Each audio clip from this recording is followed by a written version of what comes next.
Hello, welcome to Cressida's Summer Camp live chat. And I have Cressida Cowell here. Cressida, haven't we had an amazing week in the camp? I've been so excited by the whole week. I mean, so many wonderful speakers, creators, poets, illustrators. You know, I just can't even name. I mean, Owen Cole, even today, Owen Cole for Francesca Simon, Shana Jackson, Patrice. You know, Patrice Lawrence. We've had so many amazing people all week, and such wonderful responses from children and their parents. I've just loved seeing what people have been doing and the poems they've been creating and the illustrations. It's just been really exciting. It has actually been like a real live festival, I must say. It's been really great. And anyone who's watching who hasn't been tuning in all week, you can go to www.childrenslaureate.org.uk and you can find all the amazing videos that have been coming up. It's been absolutely fantastic. Aren't they, Emily? They're all staying up for the whole of the summer, I think. So you can catch it at any time, and there's a lot of amazing stuff to see. So, Cressida, you kind of need no introduction to this audience. You're the Children's Laureate, and you have written loads. I can't actually pile them all up on my desk, but I've just shot them up in the air. She's written so many amazing books. How to Train Your Dragon, and then Wizards of Once. Oh, you've read an extract of your the book of your latest Wizards of Once book, which hasn't even been published yet, haven't you? Yeah. That's up on the site. That's really exciting. So what we're here to talk about today is creativity. And hello to everyone out there who's listening. Really lovely to have you. And we've got two amazing guests alongside Cressida, haven't we, Cressida? Yes, two heroes of mine. Wonderful books. Oh, love them. We're very excited. We're going to bring them on now. So first of all, we're going to bring on Onjali Raúf, Onjali Q Raúf, to give her a full name. Hello, Onjali. Hello.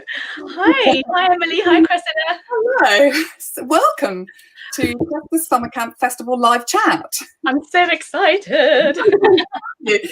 So you've written, you're so famous. Oh, I'm doing it the wrong way. You're so famous for this book, aren't you? The boy in the back of the class, at the back of the class. What a great... I'm very lucky with it. Yeah, you're not lucky. We're very lucky to have you. And then your latest book is, I'm really having trouble with the camera here, Star Outside My Window. Absolutely amazing, beautiful books. And we'll talk much more about them later. But yeah, we're very, very lucky to have you here today. Should we bring on our last guest, Frank Cottrell-Boyce, coming on. Hello, Frank. Hi, Onjali. Hi, Frank.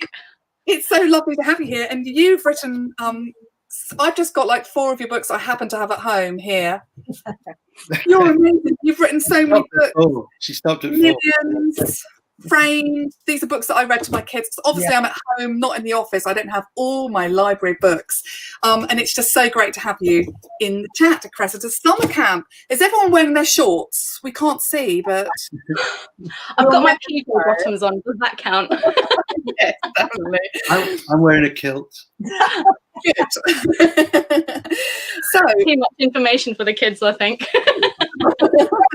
About Zoom is all of these things is that you can't see what's going on until give us no what might be going on. Well, we know that Jessica always wears a crinoline.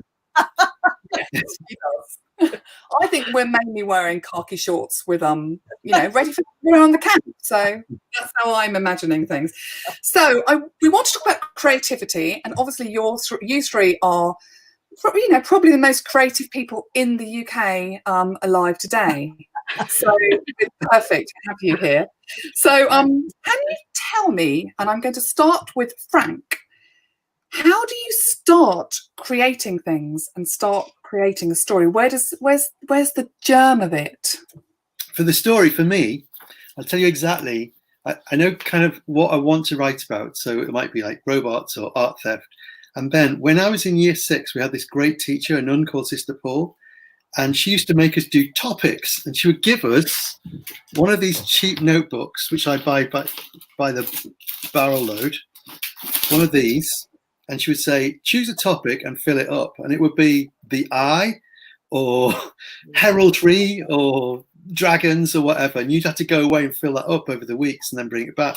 And I still do that. So this is the one that I did for Runaway Robot, and you just make a scrapbook about robots, and by the time you get to the end, you've started to have kind of concrete ideas about how it would be.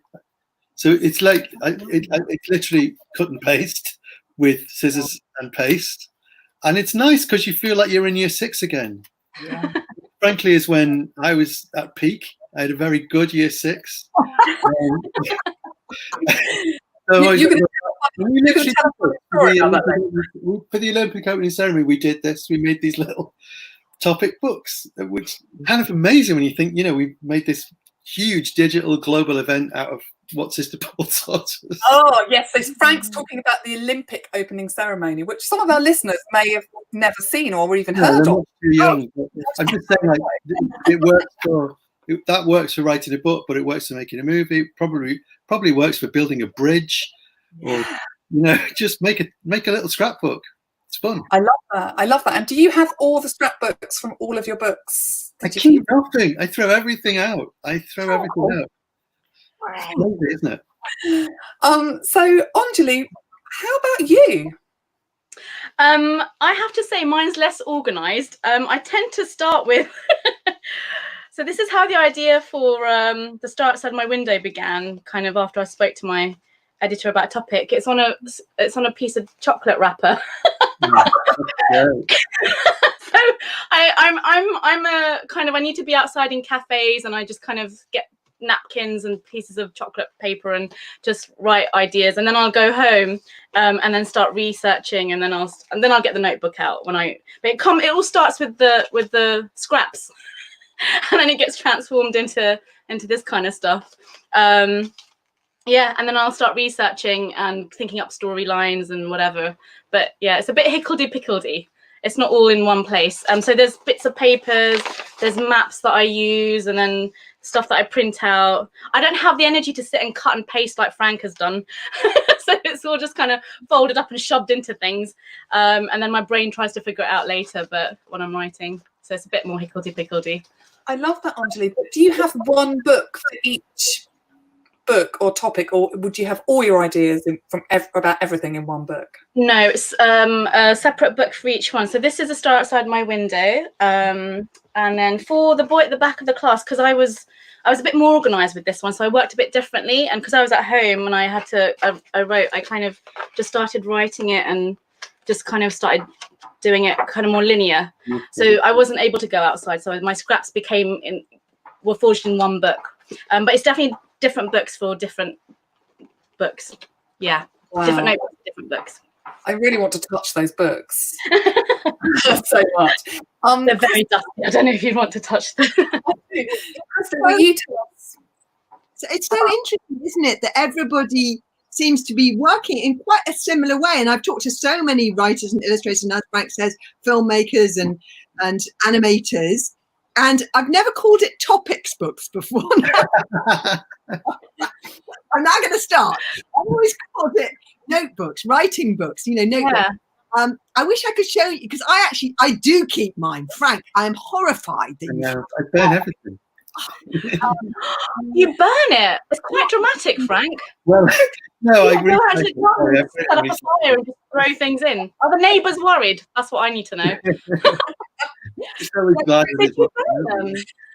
So I wish I was in my writing chair, because I'm not. I'm in my sister's house, so I can't show you I've got them stacked up, all these writing books, and very similar. You start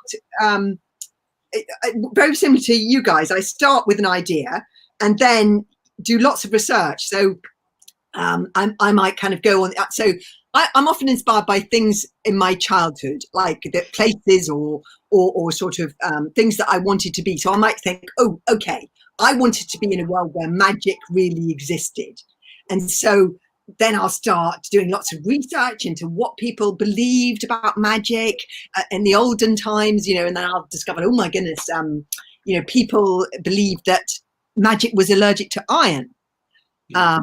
and they used to hang iron horseshoes outside their houses to get in the way of the fairy path because they didn't want the fairies to get them. And so I think, oh, that's fantastic. That gives me an idea for a story. So I start putting it in my topics book, putting that in the topics book. And then, because I'm an illustrator as well, and illustrators work like that, I'll start drawing the characters or drawing a map from it of my imaginary world to start getting it. A bit like if you were a film director, you'd start taking location shots and things like that. So I'll treat it, because I'm very visual, like that as well. I'll be thinking about but all in the topics books. It all starts with topics books. And do not, kids, for safety reasons as well, do not set fire to your bank. The best bit.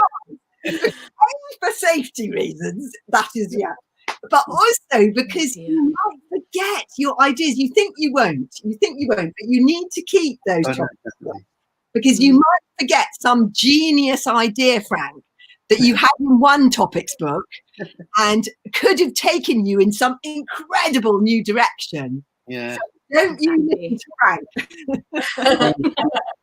Okay. Let's I'd love to take a trip back in time and think about you guys when you were 10 years old. And what were you like at school? Were you like A students? Were you really creative at school and always just writing brilliant essays? And just what were you like? Frank, I want to start with you. I think I know that you've pre-told me a funny story and I want to hear it again. Well, you know this already, but like when I was in year 6 and doing topic books, I did year 6 twice. Like I got held back. Everybody else went off to big school, and I got held back, and I didn't notice. I went back to school, and it was like, oh, Sister Paul again. Great, I really like her, and some different faces, but there you go. And they left, and I thought I must be a genius because the second time through, we did all the same things. And I was like, long division. I mean, these kids are taking so long to get this, and it's such a doddle. And how do they not know about heraldry and all these other things I've done? And honestly, this is so true. Cressida, I was in my 20s before I met someone I've been at school with, and went, well, you did, we duped, didn't you? You did year 6 twice, and I was like, yeah. And but by then, I'd gone to secondary school with this kind of swaggering confidence of like, yeah, long division, bring it here, yeah, no problem. Heraldry, yeah, anything you want, anything, just throw it at me. I'll be miles ahead of everybody. And it was because I'd done the year twice, but was too thick to notice it.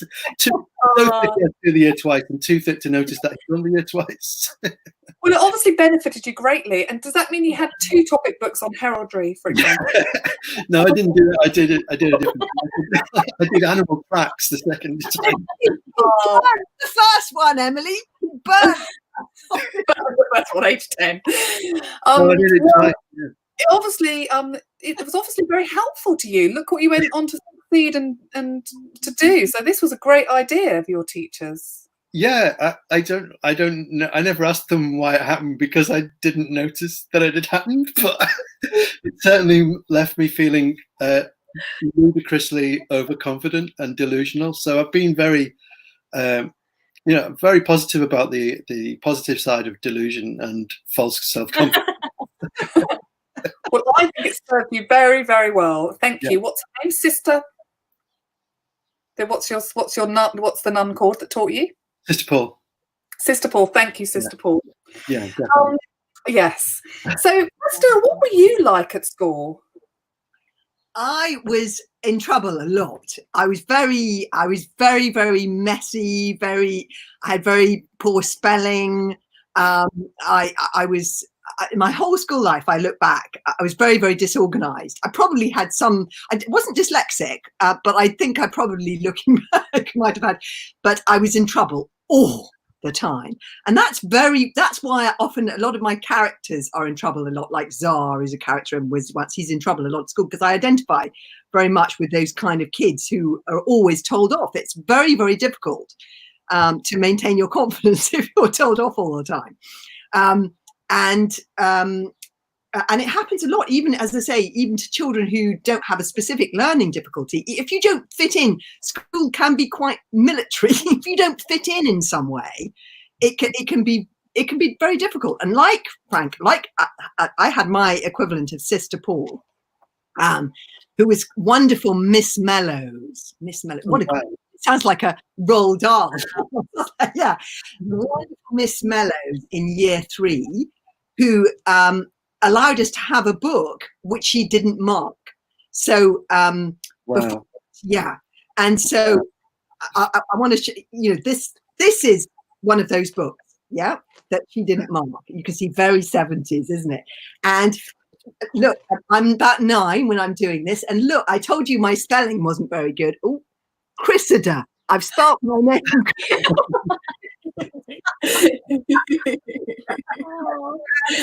Writing is kind of, a bit scribbly, but I'm drawing, and I have to say the storylines, I kept loads of these after Miss Wonder. The storylines hopelessly derivative. There was no sign of genius in these books whatsoever.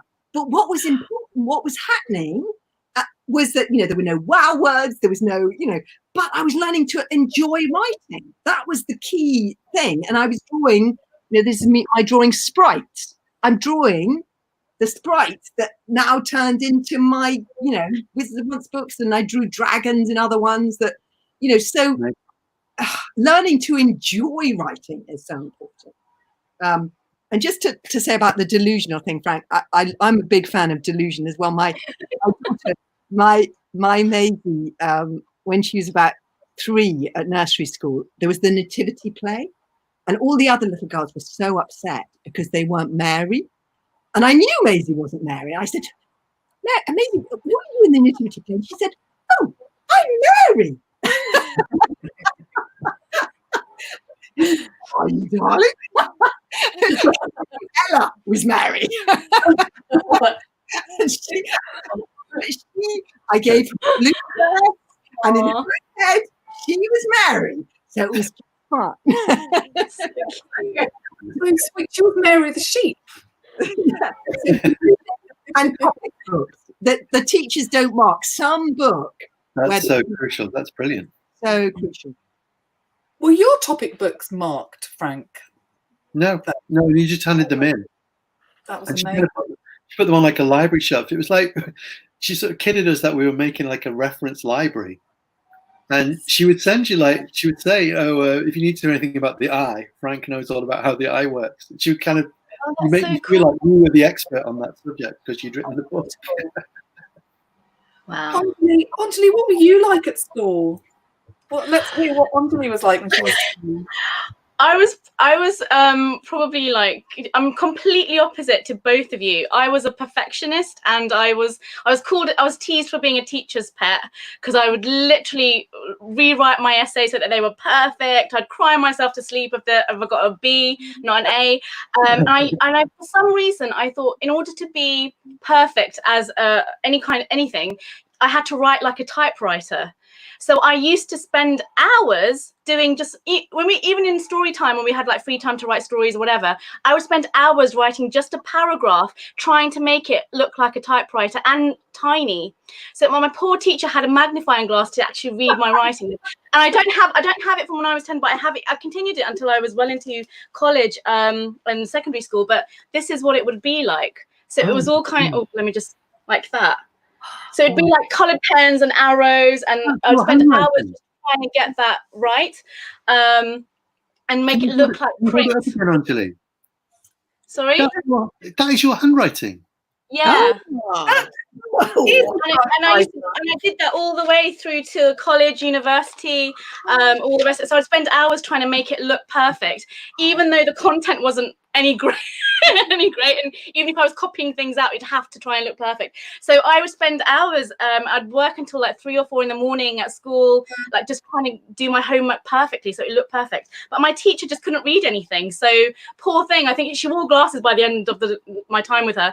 And then my granddad came in and said, this is awful. This isn't freeing at all. So just sit and scribble. And then now I don't do any of it. I've not done this for years now. But I was absolutely perfectionist. And I would cry if I thought nothing was perfect.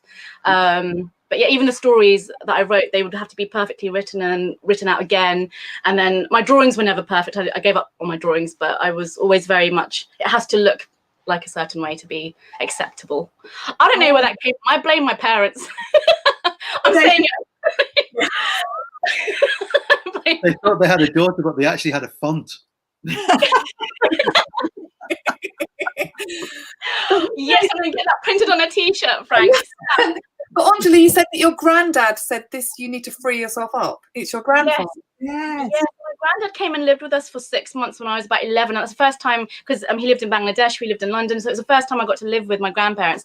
And he had a beautiful fountain pen, and he used to write beautiful calligraphy. So all his letters were very, very stunning. And when he saw my writing and me panicking and staying up until night to try and make it look like a typewriter, he said to me, what do you find? Do you find this enjoyable? And I said, not really, but I want it to look nice. And he said, well, what about this? Do you want to look like this? This is so much more fun to do. What if I teach you? So he would wake me up an hour before school, like I had to get ready for school every single day for 3-4 months, and we'd learn to do calligraphy writing together. And the goal for me was always to be able to be allowed to hold his pen. And then he said, look, don't just write, scribble, draw, do whatever you want with the pen. Let it go wherever you want it to go. And that kind of really freed me up. So I have my Nana and my granddad to thank for that. Well, that's a book. That's lovely. So what's your advice? I love that. So what's your advice for children who are watching this live chat, who really want to create things themselves? Can you each give a piece of advice for them? I'll start with you, Frank. Oh, because I've been doing this. I've been doing creative writing lessons over the lockdown. And the first thing I say is, I don't care about the spelling. Sorry, Onjali, it doesn't have to be neat. No, it doesn't have to. Move away from the computer. Do it in a notebook so it feels nice to do. And just start. Because where do ideas come from, really? Really, ideas come when you're doing it. Like that's the big secret that nobody talks about. All you need is enough to start, and when you start, that's when ideas come. That you forget that. That's a lesson that is very easy to forget and hard to remember. That you need to be doing it for the ideas to come. So just get cracking. Just get cracking. Start is my piece of advice. Start. I love that. Yeah. Onjali, what's your piece of advice? My piece of advice would be to not worry about wrong ways and right ways, because I get a lot of questions about, oh, if I'm doing it like this, but my teacher said this or my mum and dad said that. But as long as you're enjoying it, that is the right way. And just, as long as you're enjoying it and it's yours and you are immersed in it, just have as much fun as you can with it and don't worry about anyone else's views. Just continue writing. Don't give up. Lovely. And Cressida? I would absolutely go with both what Frank and Onjali has said, but I would say there's so much in school about handwriting, the skills, using wow words, the kind of the technical side of stuff. I think that there's got to be some space where you're just writing what you want to write for the joy of it. What you're interested in, creating, if you want to make a game, do a game design, if you want to do cartoon strips, if you want to, and when you're writing, start, and then, make yourself laugh. What do you want to read? What do you like reading stories about? Make yourself laugh, make yourself cry, make yourself think, and keep the notebook, and also research. I find research really very inspirational. So I think I would say go on the, you're interested in writing about something, go on the computer and find out about it and find some funny facts that will take you in a really interesting direction. Yeah. So those are all, Absolutely. What part do you think say, to parents as well, if parents are watching with their kids, I hope that what, Frank and Onjali and I have said tells you how many different routes there are. It's so tempting. It's often children get compared a lot to each other in school, and that can be in school and even in home. Really try and resist the temptation to say one of your kids is a reader and the other one isn't.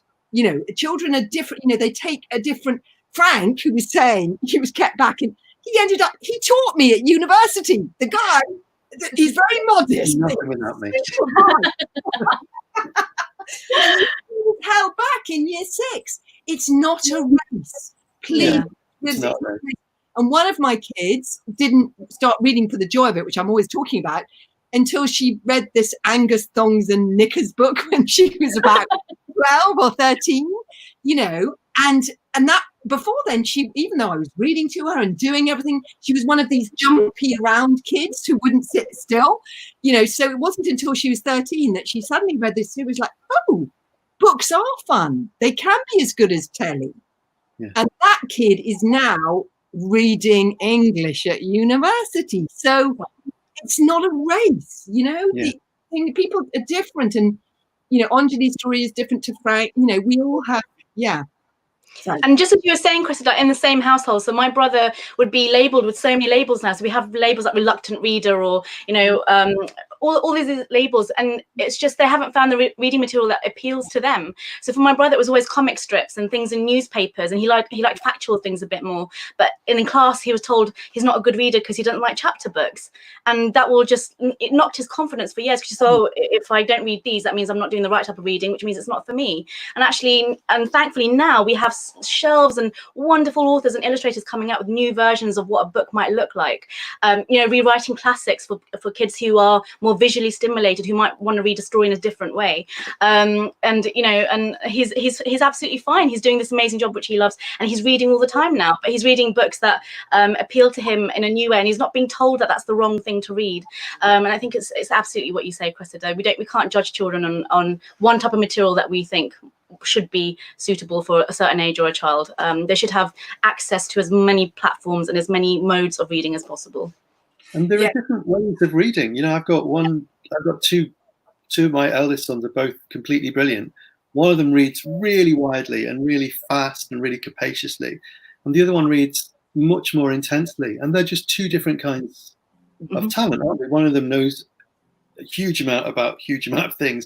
One of them knows something really intimately. It's a very different type of approach.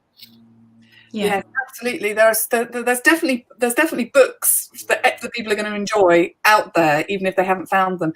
And if anyone listening to this is thinking we want some great recommendations, go to the Book Trust website where there are loads of book lists and recommendations. It's booktrust.org.uk, and we have lots of amazing reviews and recommendations there, because you'll definitely be able to find books that you love and enjoy, which is very exciting. Do you think that reading is how important is reading for the creative to go on to have a creative career and to embrace your creativity? Does reading have a real big role to play? Onjali? Absolutely. I think so for me, all of my heroes and sheroes, whether they were in film or whether they're in my books, tended to be authors, like people who became authors. So that whether it was Anne of Green Gables or Jo in Little Women, all of my heroines tend to become authors. And all the stories that I read as a child in school, had read to me by my teachers, they always wanted me to, they always made me think, oh, what if I could write a story like that? Or what if I could maybe one day have a book like that? So absolutely. And even now as a grown up, I try and keep my reading as wide as possible, the variety as wide as possible, because you never know where your next inspiration is going to come from. Characters in Frank's and Cressida's books have made me think about other stories that I might be able to kind of take elements of theirs from and create a new one by myself. So it forges, the books give us so many worlds to explore and then to take on in our own way. So for me, I think books are like a jumping off platform for the imagination, both in terms of characters and worlds that we might be able to create, but also who we might want to be like in terms of a writer. So absolutely. Cressida, would you agree with that? Absolutely. I mean, I have to say, I love films and telly as well, and my children watch masses of that because it's all stories. But the reason why I'm a book writer is because it's the words, people. You know, film and telly are wonderful mediums, but they're more emotional mediums. They use you know, visuals much more. You know, books, and that's why I say audiobooks. They're still, if your kid has a reading difficulty or is more intelligent than their reading ability allows them to access, audio, you still get all the words. You know, and there's loads of stats to back this up. That, you know, a kid, you know, regardless of a kid's socioeconomic background, they, you know, if they're a reader for the joy of it, they're more likely to do better in school and all of these things. So yes, it's the words, people. I mean, the more words you have, and this is what worries me. I always say reading is magic, and magic is for everyone.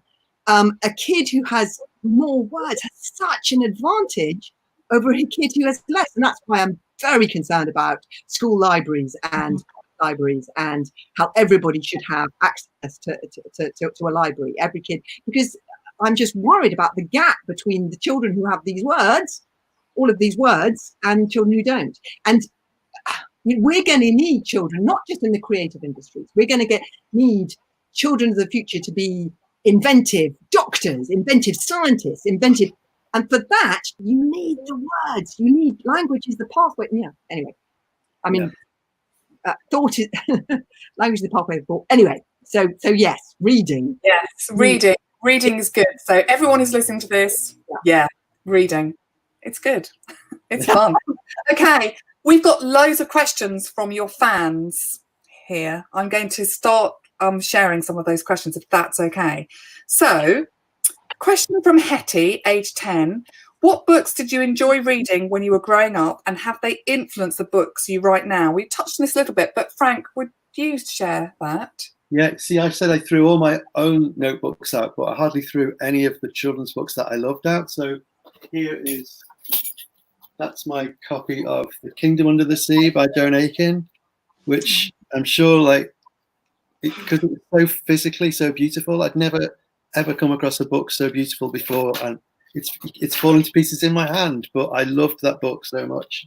Then the other one was The Wizard of Earthsea by Ursula Le Guin, which is a book with the best map in fiction. And here's an interesting thing that Ursula Le Guin, if you don't know that book, you should definitely read it. It's an amazing book. It's about a school for wizards, and it's got the best map in fiction, which is this archipelago of tiny islands. And Ursula Le Guin drew that map before she started planning the story. So she sort of drew this realm to imagine stories in before she did. And I still do that. I've just done that with the book that I'm writing now. I drew the map first, and then came up with the story afterwards. I'll burn these maps quite soon. Do not burn these. You've got to stop burning now. But, yeah, so is the Wizard of Earthsea and anything by Joan Aiken, who was just like a living fun factory. She seemed to be able to do anything, really. And you loved those books when you were a boy, and then you carried on loving them. Did you carry on reading all through I only have to touch it, and I feel better. I don't have to read it anymore. I just kind of like waft it around myself. It looks like you've read it a lot of times, though. Yeah. It's so beautiful. Yeah. God, it is stunning. Jan Pienkowski did the pictures. Yeah, wonderful Jan Pienkowski. So Onjali, you spoke about Anne of Green Gables earlier? Was that a big for you? Yeah, so I got given that on my brother's birthday by an aunt who always gave a present to the children whose birthdays it wasn't, so that they wouldn't feel left out. And I remember reading it and thinking, because I used to get told off. I used to get trouble in school for one thing, whenever my brother wasn't getting me in trouble, which was daydreaming. So I would get in trouble for not doing maths or not science because I was staring out the window and thinking of something. So when I read Anne, I felt like I'd met a friend, and that it was okay to be this daydreamer who was a little bit passionate and fiery. And I was always getting into arguments and debates with the boys in my class and the teachers in my class, and trying to fight back at this teacher's pet label. So I felt like I'd met a friend. But I think, I mean, before Anne, it was the famous 5 books and The Worst Witch and anything by Roald Dahl and all of those books, and they're all still with me. And funnily enough, Agatha Christie, because Mum was always reading Agatha Christie, so she was learning English through Agatha Christie. So we had Miss Marple and Poirot books just falling onto us when we got home. So I grew up on Poirot and Miss Marple as well, and I think it fed my love of mysteries and anything to do with someone who's a little bit different, trying to figure something out and solving things. But yeah, so a lot of books that have stayed with me. And kind of like fed into your work as well. Absolutely. And I think the heroes and sheroes of all those worlds, whether they're magical or a little bit real, are characters that are a little bit outside of the kind of famous or not famous popular groups. They're a little bit different. They're struggling to prove something. And I think those kind of heroes and sheroes stick with us. So I think that's why they're so prominent in literature as well. It makes us feel like we're not alone. Yes. There's another question just come in, which is very similar. And I'm going to ask you this one, Cressida. Florence, age 7. Which authors inspired you when you were a child? Yeah, so many, and I feel like they're almost my friends, and I'm kind of hoping to carry on and pass on my, the people who I got here is I'm hoping I'm going to pass on a love of books and reading in the same way to children now. That's my plan. So all of the ones that Frank and Onjali was mentioning, I loved. Wolves of Willoughby Chase, which was also Jane Aiken. I loved a girl hero, a female hero, which when I was growing up there were much less of. So absolutely latched on to Anne of Green Gables, Pippi Longstocking, strong females. I loved Enid Blyton, but why was Anne always going and making the sandwiches? I know, exactly. I'm going to say. Very irritated. Yeah, Anne was weak. But yeah, I read voraciously and all sorts of different kinds of stuff. I'm not at all so all of those kind of things, but also Tintin, Asterix, very visual. I loved a visual, and that's a real way in for kids as well nowadays. Batman, all those very dark early comics, and as well as lots of adventure stories, Hobbit, Treasure Island. All of these were my hero. Ursula Le Guin, big hero of mine, and like Frank, I start with a map.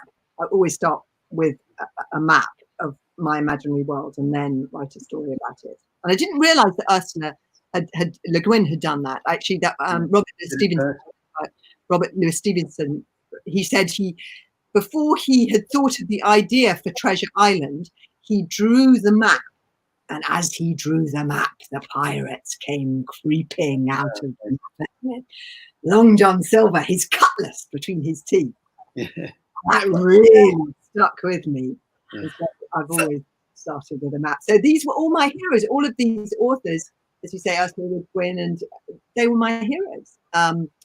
Wrinkle in Time, Madeleine D'Alembert. I need female heroes to know that I could be a writer too. Yeah.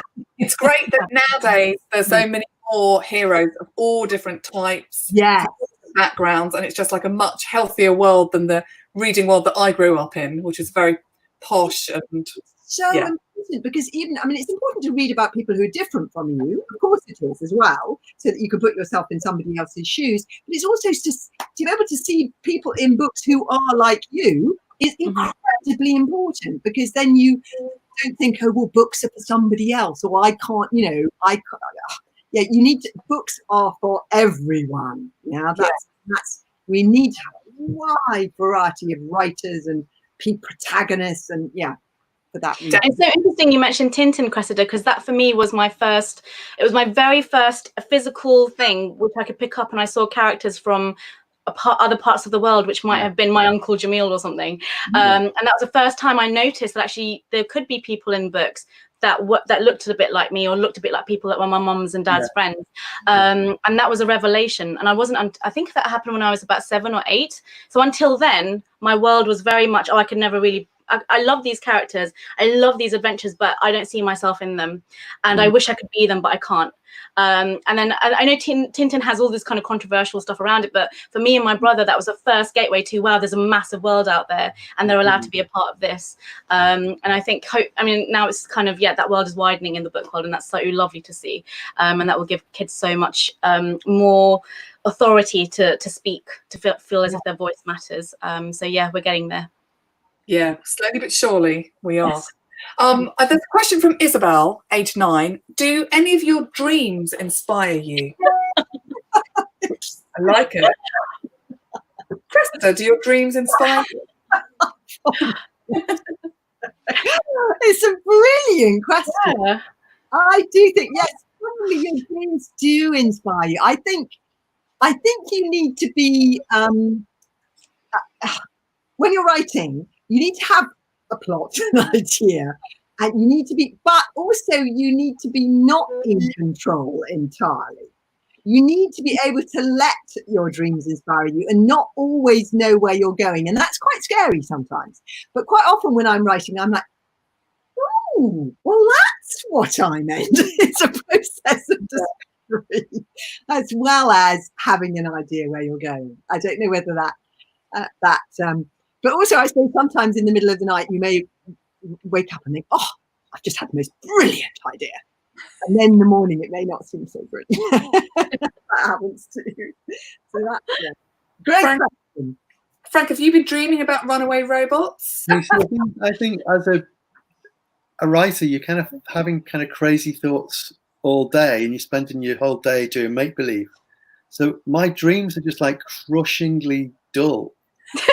If I wrote, like, I know that people have that, like Robert Louis Stevenson sometimes dreamed a great story, and Coleridge dreamed Kubla Khan. But if I wrote my dreams down, it'd be like, as a book, it would be like, the book title would be like, The Day Onjali Decided to Paint Her Room Magnolia. Cressida makes a sandwich, you know. So you have very practical dreams, Frank. I have really, really boring dreams. So boring, and so like my normal life that I often think I've done housework, and then I come down in the morning and think, I cleaned the kitchen last night. No, that was your dream. That's so when you hear people say, follow your dream, it would be like, yeah, I put those sides down. Oh, God. Did any of your stories come to you in a dream?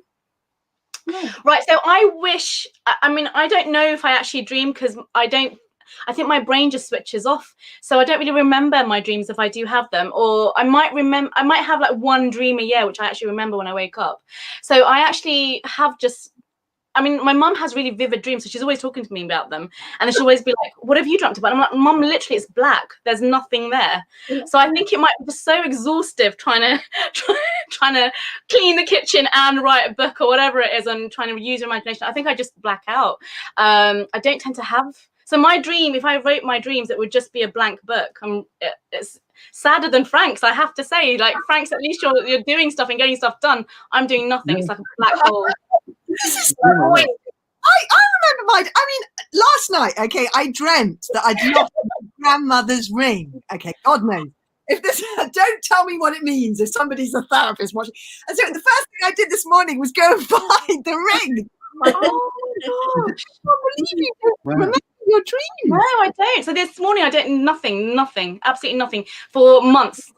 Nothing. You're just dreaming all day. That's why. Dreaming. Did your mum never say to you, go to bed now, go to bed early, otherwise you'll miss the start of the dream and you won't know what's happening? Oh, really? Is that what your mum said to you? That's so lovely. No, I just get told. I don't get told so lovely. That would make me go to bed and want to dream, I think. Oh, that's so lovely. I love that. I've got a lovely question here from Ava. How do you feel when you finish a book or a book series? She said, I feel sad when she finishes reading it, presumably, because I feel a sense of loss because the characters become like friends or family, and then it stops. So I reread them out of order and in snippets. Oh, wow. I love that question. Do you feel sad when you have to say goodbye to somebody that you've... Oh, Cressida, you must have had that. Oh, my goodness. I've just finished this book series, this Wizards of Once book series, just literally last week. I was in floods of tears. I was doing all the illustrations, and literally I was sitting in the shed crying. The last Oh, you've got a copy, Emily. Oh, it's gorgeous. It's amazing. That's the proof. And so, yes, no. So I was in floods of tears, and apparently, according to my husband, in a very grumpy mood as well. No, that can't have happened. So yes, I get really, and I'm sort of thinking, why? The problem is because I wrote 12 How to Train Your Dragon books, and I love this world. And so why didn't I write 12 of them? Bother it. And the reason I think is because I think every story has its own internal logic. It has its own beat. It's like a piece of music or something. And Hiccup, How to Train Your Dragon, was about a hero going on a journey without realizing it. And so it was fine for it to be 12, because he went this way and that way. And then in book 8, it's, everything has a reason. Everything has a pattern. But, Wizards, unfortunately, had this really dynamic story arc right from the beginning. So there was nothing I could do. I had to finish the story arc. I had to follow the way the story was going. So annoying. So, yes, floods of tears all last week. I'm so... yeah, who wants me to have written more of them. I'm just as cross as you are. And I'm really what do you think? Frank, you shed a tear when you finished Broccoli Boy? Or just always glad that it's over. And always not quite over, I'm always thinking, well, I could do this, and it's like, it's too late. And I go, but no, it's too late. So I have that kind of afterburn thing of like wanting to make it better and having to let go, It's hard. Yeah. Hard to let go. Onjali, is it an emotional experience for you finishing? It is, because I'm just so relieved to reach the end. So I'm a starter. I love starting new things. I get an idea and I'm so excited. I'm like, yes, this is going to happen. And then literally by about chapter 8, I'm bored. I want to go somewhere else. I've got another idea I want to try. So my poor editor, my family have to literally push me through the middle to get to the end. And when I get to the end, whether it's with a sore bottom and I haven't slept for days, I'm so happy and ecstatic that I've reached it. I'm kind of like, okay, I'm going to just let you go out in the world now and let's see what happens with you. But, thank you for your time with me. Okay. It's interesting that maybe this is why, Cressida, you've written very long series, and that's maybe because you can't say goodbye. Is it? Very difficult. Yeah, I do find it very difficult. I'm really interested I find it really difficult. But they do become a part of me. I mean, they become a part of you. Those characters become a part of your world. But I think I find it so hard to get to the end that I'm just exhausted and relieved that I've managed to reach the end.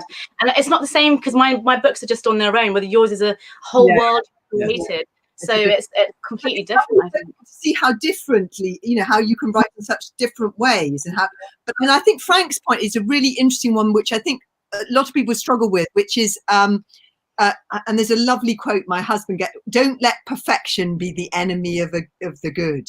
Yeah.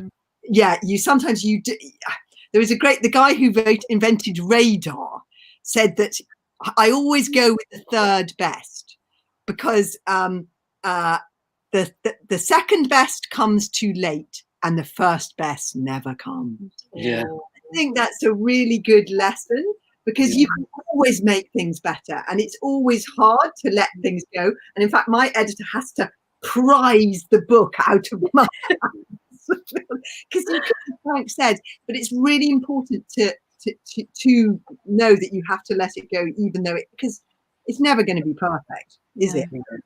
No. And sometimes the mistakes actually end up a good thing. So, for example, in the Battle of Class, we missed out 2 of the points where the character's sex gender is revealed, and we totally missed it. We'd done 50 billion checks to make sure that it was a mystery until the end, and somehow they slipped in a few chapters ahead of time. And we'd gone to print, the book was printed, but then it turned out the kids loved it because some kids picked up on it and others didn't. So, and it turned out to be a good error. So when we got around to the 3rd, 4th print, we said, no, leave it in because it's fine. And it's actually turned into a little bit of mystery, a bit of a more exciting mystery. So yeah, sometimes the mistakes can be good as well. Yeah, I love that. I love to be the one that notices things like that. Yeah. Now, how many? This is a question from Phil Tite, who's a primary school teacher. Oh, How yeah. many? We love that. Yes, yes, he's doing things with it. Yeah.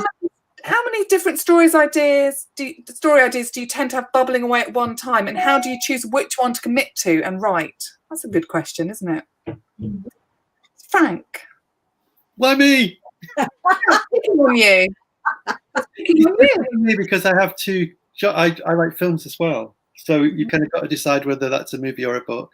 But I mean, once I've started a book, it's very. It takes me a long time to write. I'm not a quick writer at all, so I don't feel tempted to go and do something else.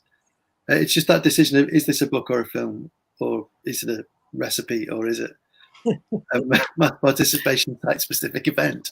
And once you've made that decision, it's like, that's fine. They're all kind of different parts of your brain. So writing a film is very different from writing a book. It's very, very, very different. Cressida, how many story ideas do you have bubbling away in your brain? I imagine you've got loads. Yes. Or is it an opening ceremony, Frank? It could be an opening. Yeah, no, I've got masses, but I mean, in those writing books, which luckily I haven't burnt, Frank. Thank goodness I haven't burnt them.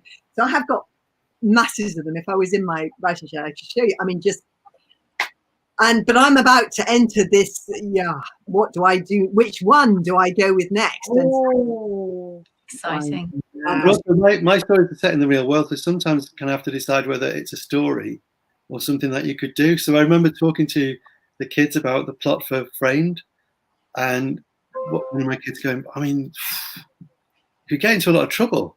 They're going, no, I'm thinking of a story. I didn't really mean let's go and steal. But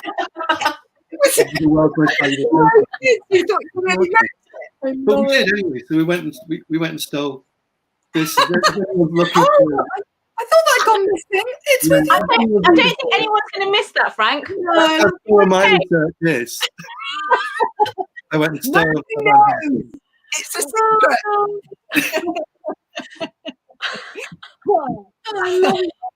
So Onjali, how many ideas do you have floating around in your head, and how do you choose which one? So as I said, I kind of jump from things. So I will start a book, and then if I get bored or if I get like an idea for something else, I tend to go off and write at least a part of that and then come back to this other book that I have to write. So alongside all these books, I'll have fairy tales. I'll have just short stories that I tend to write to give my brain a break if I get stuck on the main book, and then I'll come back to the main book. And yeah, and I've been doing some work with the theatre, so we're doing a play, so that story is a little bit different than everything else, so you tend to just switch gears when you can. But I think it's good to have different ideas going on at the same time. It just gives your brain a break from having to overload on one thing. Yeah, so it's probably about 3 or 4 at any one time, I think. Let me ask a question. We haven't got much time. This might be the last question. Oh wow, this has gone very quickly. When you're writing, do you think about how your story may influence your readers? I mean, do you think about your readers in general? Is a good question, I think. Cressida. Yes, I do all the time. Absolutely all the time. Yeah. And so I'm always trying to, because I'm very aware that film and telly is just beamed magically into children's heads without them having to make an effort. And so books can suffer by comparison. So I'm always trying to present things in a way. I mean, I don't write in the same way as the books that I enjoyed, like Anne of Green Gables and Little Women, and I just don't write like that, because I know that the 8 to 12 age group that I'm aiming at, I don't dumb down the ideas at all. Children are just as smart as they ever were, and I'm asking, what kind of a leader do we deserve? I'm asking, questions about fate and all of these different things. So I don't dumb down the material, but I'm very aware of keeping things snappy, of how children might be put off if it's too long, the plot doesn't come. Yeah. So I'm thinking about, and I'm thinking about it being read aloud. I like the idea of the books being read aloud by an adult to a kid.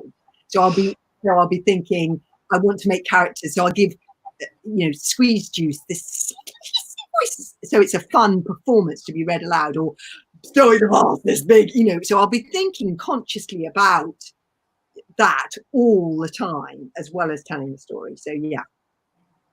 And I'm trying to give children different kinds of heroes, children who are heroes who are intelligent and who are empathetic and who are creative. Those are the hero qualities. And yes, so all the time. And your books are just so amazing to read out loud. I read them to my kids. They're brilliant to read out loud. Wow. Onjali, what about you? Do you think of your reader while you're writing? Absolutely. They're the audience. They're the almost. I think a lot of the voices in the books are also taken from children directly. So a lot of the storylines are based on reality in my book. So they're based on a lot of research and time that I've spent with children, and the questions they ask me and the questions they're asking grown-ups. So their words are in the books. So they are very much central to the creation of all the stories. Absolutely, they are everything. And they're at the forefront always. So anything that is questionable while I'm writing just means that I know that a child might not understand what I'm trying to say, or it might not be something that they will understand on a deeper level. So I need to go back and try and restructure it so it is understood. And shaping the story and the characters are all to do with the children, absolutely all the time. So for me, it's also really crucial that the grown-ups that read the stories with them have something for them as well. So making sure that I can hit on the deeper things that maybe they will understand, but the children won't understand. But it's always with a view of ensuring that the child comes first, that the children reading the books come first. That really shows as well. Frank, what about you? Yeah, I mean, you're gonna end up reading them in a school to kids, so that can be quite intimidating. So I always try to I have those kids in my head, thinking, are they gonna sit through this? Are they going to engage with that? Are they going to be excited by that? Are they going to be enraged by that? And quite, my stories are set in the real world, so quite often I feel it's quite often it's a kid that I've met in a school who is the germ of a story, and so I feel answerable to them, and I often say that. That's if you read Unforgotten Coat, this is Michelle. Oh, where is it? That's Michelle, who was the inspiration for the kids in the Unforgotten Coach. That's a story about a kid who got deported. That's where she was in school. There's a sequence in the book where she comes to school on her own closed day, just like everyone else in that book. Then she got deported, and so I turned her into two boys, but I always feel answerable to her. That's her now. She's still in touch. Sorry, I can't remember that properly. Wow. So it's often like somebody real. The boy in Runaway Robot is a real boy who Runaway Robot's about a boy who plays truant, but plays truant in the arrivals lounge of an airport. I met him through a charity that I was involved with that worries about kids on night buses. Actually, Onjali, that's your thing. That the kids who played truant and spent the night on the night bus, and this kid was actually getting himself spruced up and lounging around at the arrival of the airport. And I thought, well, that's stylish. So that he's a real person as well. So quite a lot of them are real people. Well, it really shows, because all of you are just complete geniuses, and I've been so honoured to be in your company today. I can't believe it is actually midday. We were supposed to do 15 minutes ago. We've just got to go. But can I just say the most humongous thank you to you all for sparing this time to hang out with us at Cressida's Summer Camp live chat. And I want to give you a round of applause. And I'm sure everyone's at home is clapping. And thank you so, so much. Oh, thank you so much for having me. It's such an honour to be with Frank and Cressida and yourself, Emily.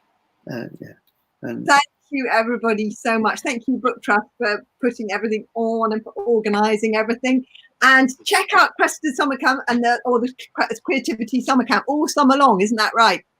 Yeah, it's going to be on the site, childrenslaureate.org.uk, all through the summer. So enjoy. Thank you, everyone. Let's have a creative summer. Yeah.